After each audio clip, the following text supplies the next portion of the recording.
All right, welcome to Orange Insoles podcast, the orange juice. Super hyped today. We are going to talk about couch to 5K. What does that mean? That means get the hell off your couch and go out and do 3.1 miles of movement. Fair? And I've got our lovely producer, Mallory Kenoy, filling in today, and she's going to help me on this topic of couch to 5K. Welcome, Mallory. So hyped to have you here from Chicago. Thanks for having me. That sounds like I'm like in studio with you, like from Chicago. Like you flew me out, but fortunately not. Maybe. In the snow. Considering you're my daughter, I'd love for you to fly home and see me, but that's okay. I understand. Yeah, so we have a big storm coming today, snowstorm. So those of us that are going to talk about getting from a couch to a 5K, very interesting when a snowstorm's coming, but we do have solutions for that as well. So, all right, are we ready to begin? Yeah.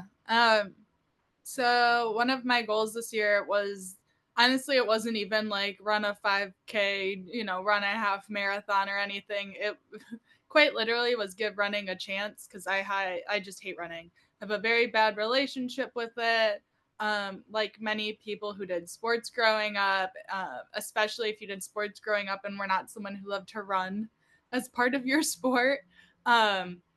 It just was used so much as punishment that I think it has given me, like, it's wired wrong in my brain. When they tell you to get on the line and run sprints, it makes me never want to run generally. So that was one of my goals this year, is just to give running a chance and hopefully rewire my brain.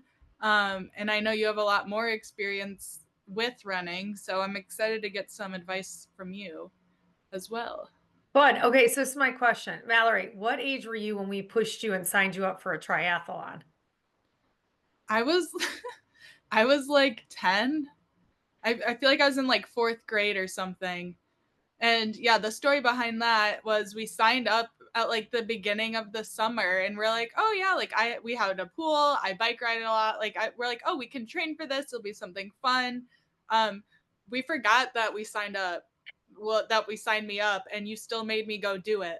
And and for those of you who don't know, I was an overweight kid my whole life. So it wasn't like I had the capacity to just crank out. And also, to be fair, this is a children's triathlon. Let's just clarify that.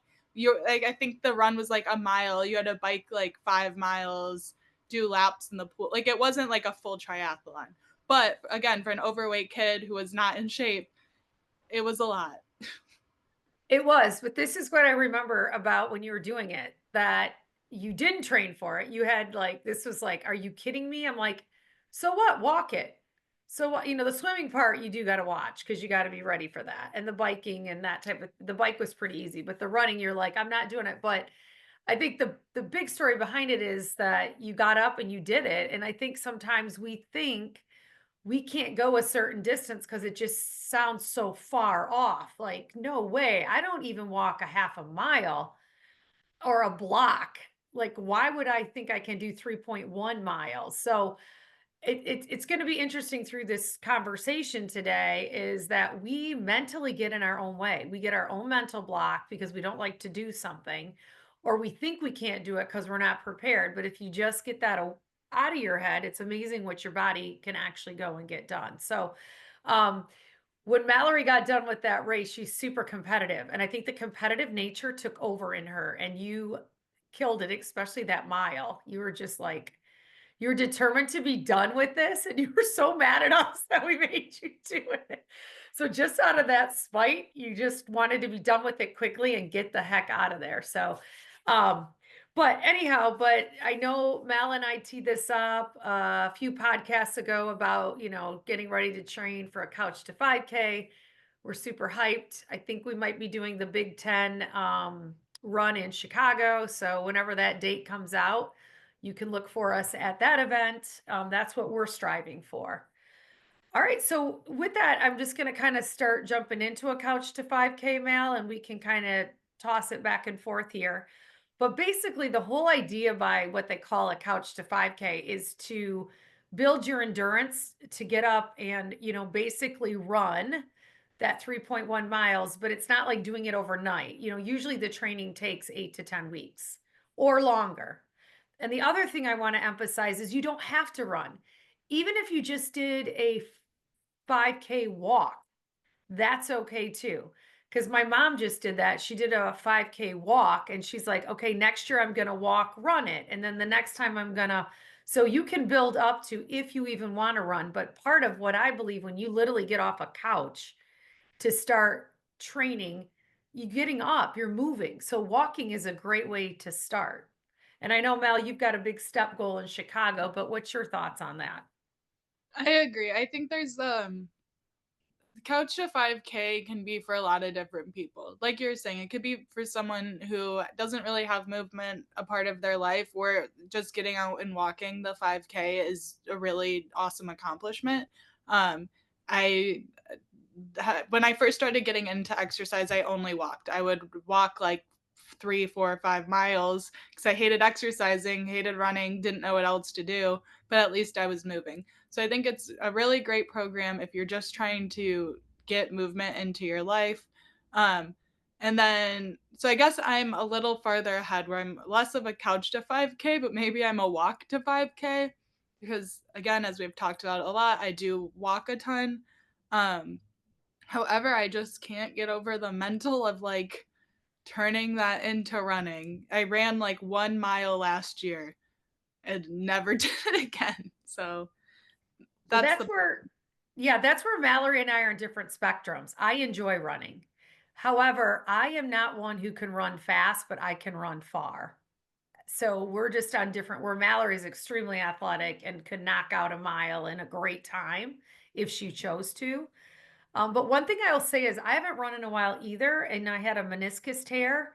And I think when you're down like that and you can't even walk for a certain amount of weeks because it's healing, you're like, okay, when this is over, I'm going to go do something great. And that's where years ago I had a blew out my knee skiing, and that's where I started officially running. And it was a couch to 5K that I joined. And we mentioned we own a running store. We have a lot of training programs in our running store. I joined that club to get up and get moving after my knee was healed and just to get my own endurance up and had a lot of fun. And I remember walking with a couple. Mallory talked about being overweight. I remember walking with some overweight people because I had to really walk at first, and I was so proud of them. They'd get out like 2 blocks out and come back. But each week I saw how they got out farther and farther. And I remember when they got to the first water station that this training group had out for us. And I remember clapping with them, and they were like, this is so awesome to get to the water station. I never thought I'd get here and see what this is all about. And we just cheered each other on. And I think that's what it's about, is just finding a program or a concept and just signing up for it and starting out. So with that, I'll say there's a lot of different programs you can go and look up online. I think a lot of it to remember is most programs when you're starting out brand new involve running and walking. It's not just running out of the box. It's not like let's go knock out 2 miles today or however. It's really working up to the time you're out moving your body. So get out and move for 10 minutes, then add on, 15 minutes, 20 minutes. You just keep building. And it could be all walking during that time. Or if you're feeling good, you walk for 15, or you walk for 5 minutes and you run for 2 minutes. So there's all these like different blends that you could do. But I think the idea is really just building up your time and building up, finding the time and getting out and doing it. What's your thought, Mal? Yeah, I was gonna say, I know having looked into, first of all, couch to 5K is like at this point a general term. There will be certain programs, like Playmakers, that has a couch to 5K program, but if you just Google couch to 5K, you can probably find something that is a program. And like you're saying, they're pretty much all of the programs, because again, this is starting with someone who has their they are assuming you have no experience with running. So, how you start is a lot of walking and running interval training. Walk 5 minutes, run 2 minutes, that kind of thing. Yep. Uh, what's funny as you're saying this, and all I could think of, because I've known of this concept for a while, and I'm like, it makes sense. It's something I should do. However, I've always felt and, like, this is why I haven't done it. Part of me feels silly doing that. Like, I don't want someone watching me in the street walk 5 minutes, run 2 minutes, like, down the block, and I know no one's watching, but I don't know if you have any advice on that, but I've always thought the concept of that was weird. I'm like, "I'm running, I should just be out running." I don't want someone being like, "Why is she stopping? Why is she running?" And again, that's just, like, the center of the universe theory. You think you're the center of the universe and everyone's looking at you. In reality, no one probably cares. But do you have any advice or did you ever feel weird doing that? Or is that just a me thing? Well, you're in the city, and it feels like when you're in the city, everyone's watching you go by them, right? But I think the good news, you are in the city because when you run 2 blocks and then you start walking for 2 blocks, those people that you ran by 2 blocks ago aren't keeping up with you. Like, so they're not gonna see you stop and walk. And with traffic lights in Chicago, it's always a good reason because you get caught at every corner. So you could easily just could everyone gets stopped. So either you're running in place or you're trying to move or you keep going. But I would say the other piece of that is maybe go if you really are uncomfortable, maybe go like on a path that like for a lot of us who aren't in the city, there's like a nature path or through the colleges, they have those long like areas that you can run and no one is really watching or paying attention. And for my Chicago folks, you're probably thinking lakefront, lakefront, go on the lakefront path, which I could. It's a block away. Not a block away. It's very close. Um, but yeah, that's what I've been considering doing. But I'm like, there's a snowstorm outside. So I'm not gonna run by the lake today because it's always way worse by the lake. Yeah. But when it gets warmer out, I think that's gonna be my plan. Well, the other thing that's really critical to all of this is to do it 3 days a week.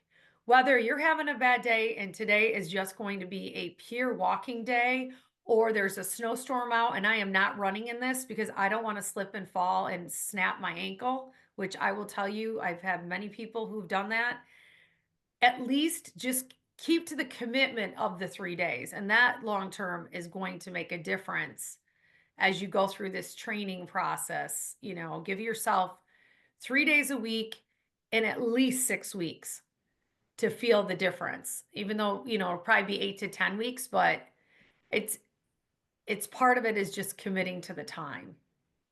Yeah. And then another thing I wanted to touch on when you're talking about your running groups is I do think it's great if you have someone to do this with.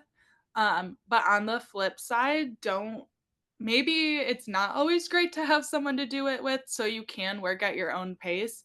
I am saying this because every time I bring up running, my lovely boyfriend is like, I'll go run with you. And I love the idea of that, and I'd love to work up to that. We are not at the same level. He can go out and run 5 miles, and like we're having a conversation about me just trying to run like 5 minutes and not hate it. So if you have someone who is at a similar level and wants to work with you or a group like Marsha was saying, that's amazing. At the same time, though, if there's a lot of friends and family and runners in your life and you don't feel comfortable going out with them yet, that's okay. And it's okay to do things at your own pace and when you feel ready. Just because I don't want it to be like, oh, I decided today I'm going to go start running, go out, run with Walter. It's not the best time because I'm not at his level and I'm discouraged now and I don't want to do it again. So I think it's more important to work with where you're at mentally and physically so you can keep going, like you're saying, the consistency versus burning yourself out, doing too much, and that can happen in a lot of different ways. So finding what works for you is also super important. And I'll add this on. So for me, I have only done half marathons. I've not done full. And I shouldn't say just because that kind of sounds yeah. But the one thing I will say about that is I don't train with anybody. Even when I meet a training group, I don't want to run with anybody. I like to just run on my own. But what I like is accountability of a training group.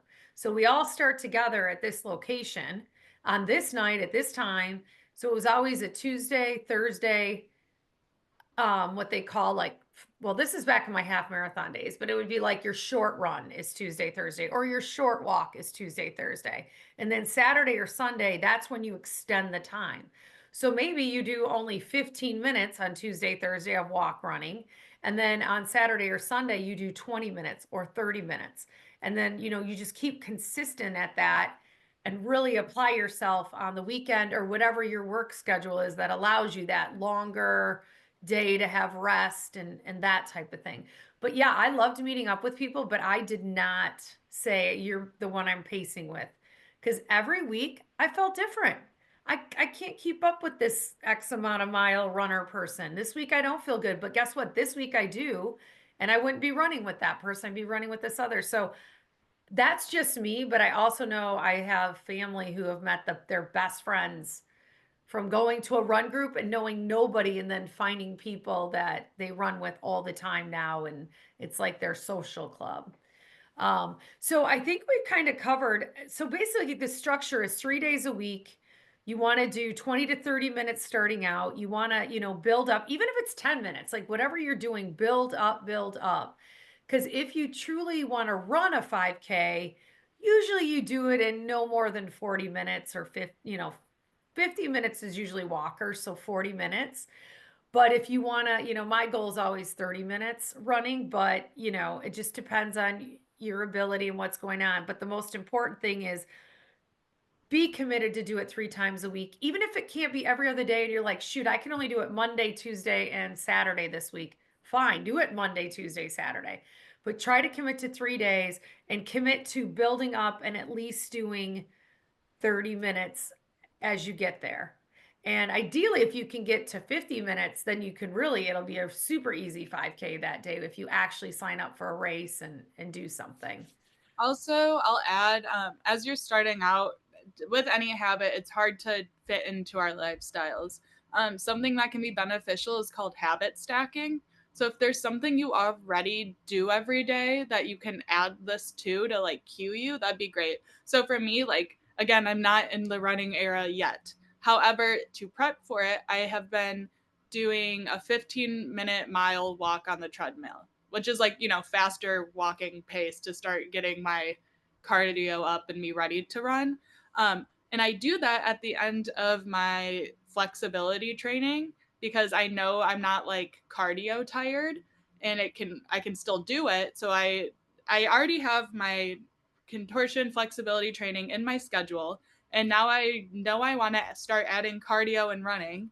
So then I'm like, cool, I'm already there at the gym because it's snowing, so I'm not really running outside right now. Come downstairs, past the treadmills anyway. I hop on, tell myself 15 minutes, and then I can leave the gym. So it already works in my schedule. I'm already planning at being at the gym. I'm already cued, like it's right there. It's easy for me. I'm seeing it. It's only 15 more minutes of my time. And it's like now attached to this habit I already had. So it's just way easier for me to do than I'm now going to wake up at 7 a.m. every day and run like a mile or work on this for an hour. Like it's just not realistic. But adding it to a habit I already have and making it very easy for me to do and attractive and like fun. I always turn on like a YouTube video I've been waiting for, or like a podcast. Um, that's just really going to help you start getting into this. So, like, or even vice versa, if there's a habit you want to get rid of, great time to replace it. Say, when you get home from work 5:30 to 6:30, you're scrolling on your phone and you just waste time scrolling, and you actually want to cut that out. When you have that thought to start scrolling, how about we then use the habit stack thing, pull up my phone? That's actually a cue to put on my running shoes and get outside and take a walk or something. So you can do it both ways with like stacking it on a good habit or trying to start Yep. replacing a bad habit. Just two ideas to start working this into your routine without like, I need to restart everything I'm doing. Agree. I love that stackable concept. That's a really good idea. So basically, what we're kind of saying in a nutshell is, when you want to do, if you've got 20 to 30 minutes of time to start out with, do 60 seconds of jogging, 90 seconds of walking, and you just keep repeating this for 20 to 30 minutes. And you do that for the first few weeks, and then you just build on it and you build on it. And then you would run for 90 seconds and you'll walk for 90 seconds and you build on that. And then pretty soon over time, by week, 8 to 10, you're running the whole thing or you're walking the whole thing. And then the other thing they recommend, which I do naturally, but I didn't back in the day when I was doing halves, I just didn't have time for it, is just cross training, doing some weights and that type of thing. You'll be amazed on those days that maybe it's a snow day and you're like, you know what, I'm not getting out.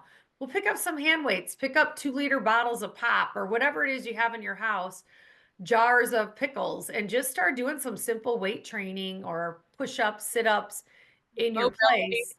What's that? mobility training is huge for runners. Y'all get stiff really fast. So even a 15-minute stretch session at home, 15-20 minute routine. We're big on Googling your YouTube workouts, type in 15-minute runner's stretch. There you go. That's a great thing to do on like a rest day or, day like today with the snow. Yeah, good idea. The other thing I recommend, which I just did yesterday, I'm so hyped. I went and got new shoes. So I went to the local running store. It just happens that we own it, Playmakers. And I went in and I just talked to the gal and I was very plain. Like she remeasured my foot, which is key to always get your foot remeasured every year. You always want to go a half size up for what your foot is measured when it comes to a running shoe because your foot is pounding into the front of the shoe. And so I tried on 6 different brands and ended up picking a certain brand, and just the feel of it was amazing. And for most who know or don't know, on February 14th, we're launching a new insole that's specific to sports. It's a performance driven insole.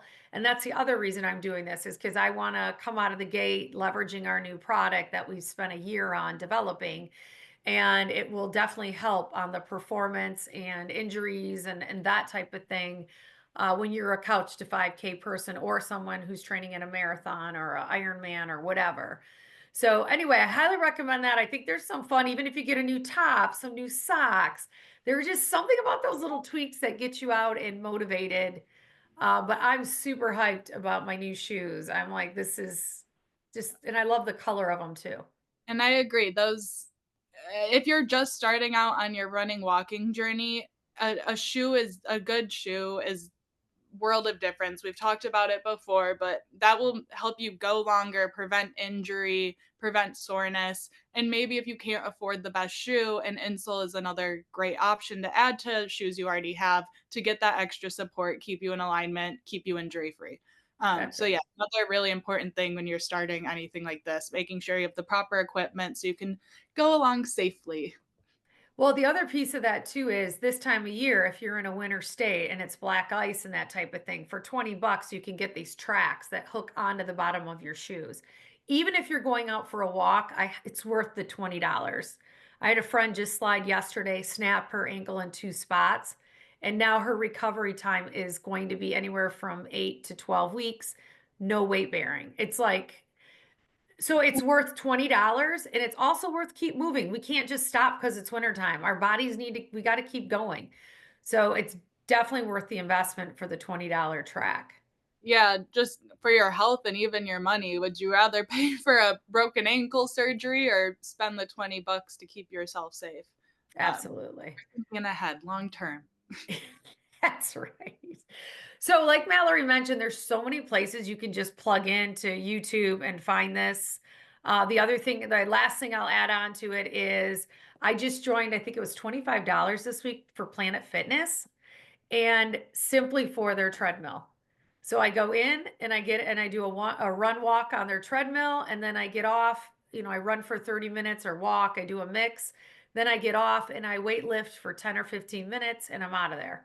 So that's just a very economical way to get by right now if you can't get out into the snow just because you're a little nervous about the black ice or whatever's happening out there. So I just wanted to tee that up, and it's kind of a really cool place. Yeah, I agree. I'm a huge treadmill hater, but the ice here has been so bad. I can't even do my normal like walks to the grocery store as safely. So I've been that's what prompted my 15-minute treadmill walks. And now I just like it to start building up cardio. So I am a treadmill hater. I would much rather be outside, but when it comes to it, I would rather also move than just sit on the couch still. So Me too. And that's why with my new shoes, I got the track thing I was talking about. And I also got they're these running pants that have like a fleece inside. just for warmth on my legs. And then I usually layer up with smart wool and I start peeling off the layers about a mile into it. So we did an episode podcast a couple weeks ago around the layering and the clothing and the merino wool and the proper gear to wear when you're going out and training in this type of weather as well. It's very critical. So hopefully this helps and inspires people. Like I said, Mallory and I are going to be training for our Couch to 5K. We'll have little episodes and updates as we move along and anything we might want to share. Please respond in the comments and let us know if you're joining us on this journey. And we'll also communicate out at a further date what race we're actually going to do, and maybe we'll meet. Yes. Yeah, we'll keep you guys updated. If more of you guys do want to join our journey, we would love to throw up some challenges throughout the spring, like getting your steps in, that kind of thing. So let us know if you're interested. Let us know where you're at with your running journey or your movement journey. And make sure to follow us on all social medias. Currently, you can find our podcast on Spotify and YouTube. And we look forward to speaking with you next week.